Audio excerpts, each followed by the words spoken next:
Assalamualaikum warahmatullahi wabarakatuh. Bagaimana kabarnya hari ini anak-anak? Sebelum kita memulai pelajaran pada pagi hari ini, alangkah lebih baik pelajaran pada hari ini kita awali dengan bacaan basmalah. Bismillahirrahmanirrahim. Baik, sebelum kita melanjutkan materi pada pagi hari ini, apakah ada yang perlu ditanyakan? Jika tidak ada, mari kita lanjut materi pada pagi hari ini, yaitu tentang sejarah kota Madinah sebelum Islam. Kondisi masyarakat kota Madinah sebelum Islam. Sebelum mempunyai nama Madinah, kota Madinah bernama Yathrib. Kota ini sudah ada sejak kurang lebih 1600 Masehi.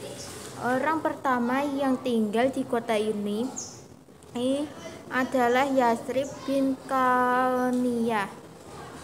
Sebelum kedatangan Islam, penduduk kota Yathrib terlebih atas bangsa dan terdiri atas bangsa dan suku yang saling bertikai.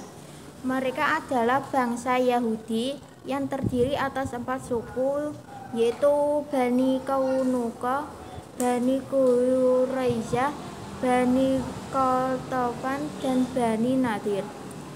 Sedangkan penduduk Yathrib dari bangsa Arab adalah penduduk asli Yathrib, yaitu Bani Najran, serta suku Aus dan Khosroj. Suku Aus dan Khosroj merupakan pendatang dari Yaman. Selanjutnya yaitu secara geografis, Yathrib terletak di sebelah timur laut kota Mekah dengan jarak 450 km. Secara geografis, Yathrib terletak di sebelah timur kota Mekah dengan jarak 450 km. Kota Yathrib sangat terkenal dengan hasil pertaniannya, terutama anggur dan kurma.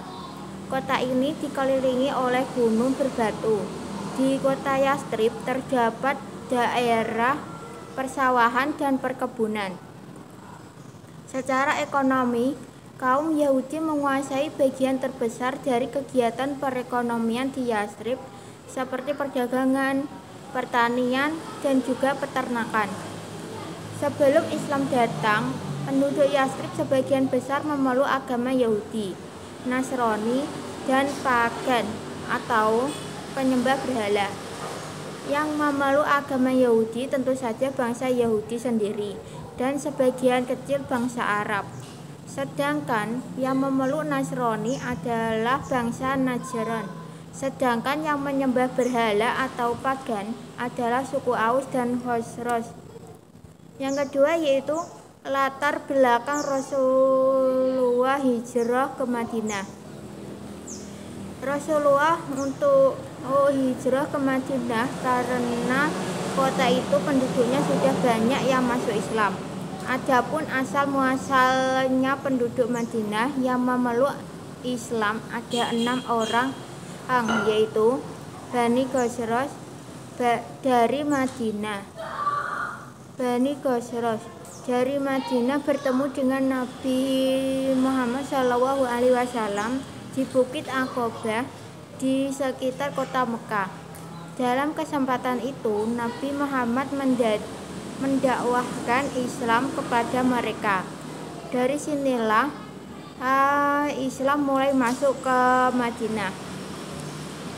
Pada tahun ke-12 kenabian, 5 dari 6 orang tersebut datang lagi ke Mekah bersama 7 orang kawannya yang berasal dari Bani Aus dan Khosroj.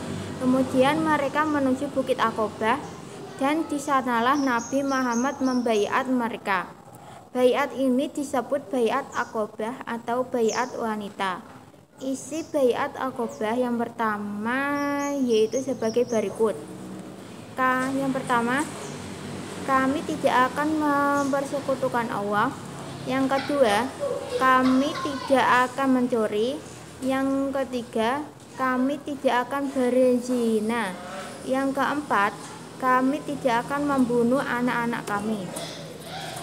Adapun faktor-faktor yang menyebabkan penduduk Madinah mudah menerima agama Islam sebagai berikut, yaitu bangsa Arab Yathrib telah lebih dulu memahami agama-agama ketuhanan.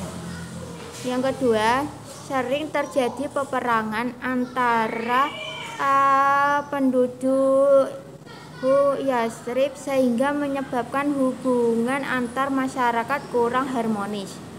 Yang ketiga, penduduk Yathrib memerlukan seorang pemimpin yang mampu mempersatukan suku-suku yang saling bermusuhan. Adapun sebab-sebab kepindahan kaum muslimin ke Madinah sebagai berikut. Yang pertama, turunnya wahyu Allah tentang perintah berhijrah. Yang kedua, tekanan kaum Quraisy Mekah terhadap umat Islam semakin bertambah berat. Yang ketiga, perkembangan Islam di Mekah sangat lambat karena pemeluk Islam sangat sedikit. Yang keempat, Islam Madinah mengalami perkembangan yang sangat pesat dan hampir tanpa halangan. Yang selanjutnya yaitu substansi dakwah periode Mekah. Adapun substansi dakwah yang dilakukan oleh Rasulullah di Mekah di Madinah sebagai berikut. Yang pertama, mendirikan masjid. Yang kedua, mempersaudarakan kaum muhajirin dan ansor. Yang ketiga, membina hubungan antara kaum muslim dan non-muslim. Yang keempat, meletakkan aturan dasar untuk masyarakat Islam. Yang kelima, mengembangkan pendidikan dan dakwah. Yang keenam, membangun perekonomian dan perdagangan. Selanjutnya yaitu strategi dakwah periode Madinah. Adapun usaha yang dilakukan Rasulullah dalam membangun kualitas kehidupan umat Islam Madinah yaitu membangun pasar yang islami. Yang kedua, meningkatkan mutu pertanian. Yang ketiga, memanfaatkan ghanimah untuk kesejahteraan rakyat. Yang keempat, memperdayakan harta zakat. Yang kelima yaitu memperdayakan harta jizyah atau pajak. Demikian presentasi materi pada pagi hari ini. Apabila ada yang kurang paham bisa ditanyakan. Saya akhiri pelajaran pada pagi hari ini. Semoga bermanfaat. Wassalamualaikum warahmatullahi wabarakatuh.